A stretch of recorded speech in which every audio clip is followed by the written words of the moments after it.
વડોદરામાં આપણા બિપિનભાઈ શેઠ છે, એમના કાકા હતા. પ્રસંગ બહુ લાંબો છે, પણ નાનકડી વાત, બીમાર પડ્યા, સ્વામીજીએ કીધું કે ડૉક્ટર માણકે પાસે મુંબઈ લઈ જાઓ. લઈ ગયા. હાર્ટમાં તકલીફ હતી. ડૉક્ટરે ના પાડી કે આ ઉંમર બહુ છે, હવે સર્જરી નહીં થાય.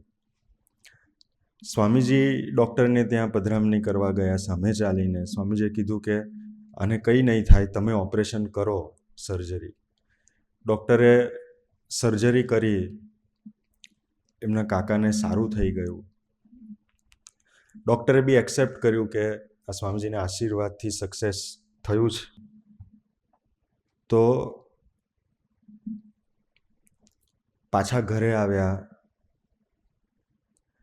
દિવસો પસાર થઈ ગયા, 20 વર્ષ થઈ ગયા. પછી એક દિવસે એ કાકાએ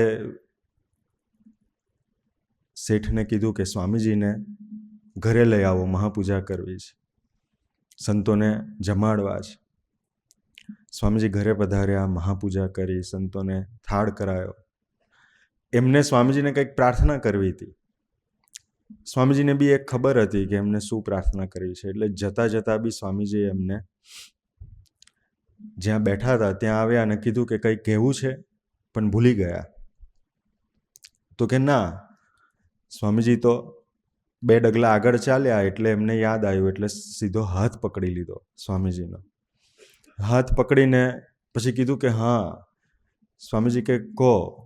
તો કે મારે ધામમાં જવું છે. સ્વામીજી કે ગોઠવી દઈએ.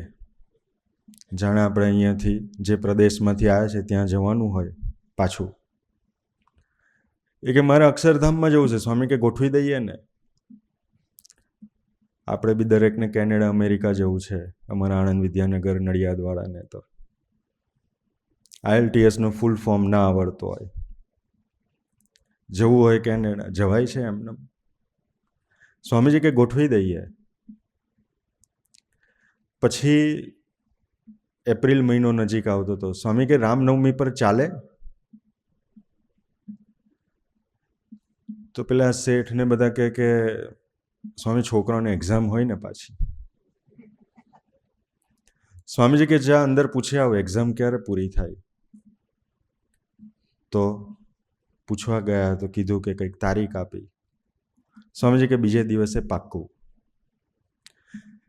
એ સ્વામીજીએ વાત કરી. શેઠ બાજુમાં ઊભા હતા. એમને સંકલ્પ કર્યો કે આ કાકા જોડે પ્રીતિ બહુ હતી, તો કે સ્વામીજી જો તેડવા આવે તો આપણેથી જોઈ નહીં શકાય. કાકા દેહ મૂકે કે હું હાજર ના હોય એવું કંઈક કરજો મનમાં.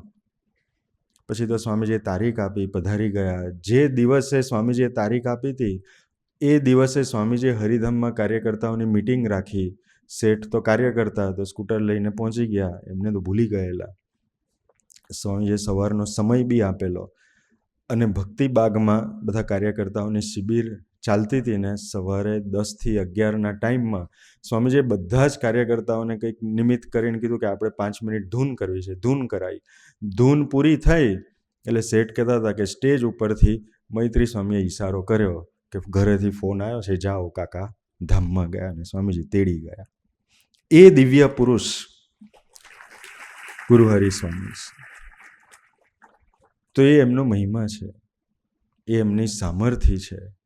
જીવને ક્યારે ધામમાં તેડી જવો, સમય, વાર, તારીખ એ પોતે નક્કી કરે ને આપણે બદલાઈએ તો પાછા બદલી બી દે.